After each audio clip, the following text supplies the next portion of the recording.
నిజామాబాద్ జిల్లా వర్ని మండల కేంద్రంలోని తహసీల్దార్ ఆఫీస్ ఎదుట 9, 10వ తరగతి మధ్యాహ్న భోజన ఏజెన్సీ నిర్వాహకులు సిఐటియు నేతలతో కలిసి ఆందోళన చేశారు. ఈ సందర్భంగా మధ్యాహ్న భోజన నిర్వాహకులకు 6 నెలల నుండి బిల్లులు చెల్లించడం లేదన్నారు. నన్నెసప్ అనేక సమస్యలను ఎదుర్కొంటున్నారని గత 4 రోజులుగా ఎంఆర్ఓ ఆఫీస్ ముందు ధర్నాలు చేస్తున్నా పట్టించుకోవడం లేదని విమర్శించారు. ప్రభుత్వం వెంటనే 6 నెలల బకాయిలతో పాటు నూతనంగా మంజూరు చేసిన 3,000 రూపాయలను చెల్లించాలని డిమాండ్ చేశారు.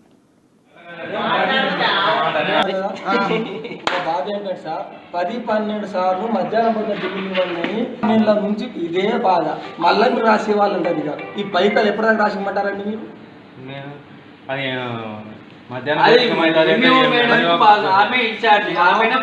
నాకు బాసు తహసీల్దార్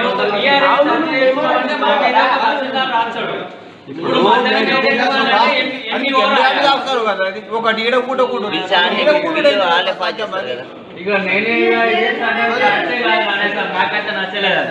నచ్చలేకపోతే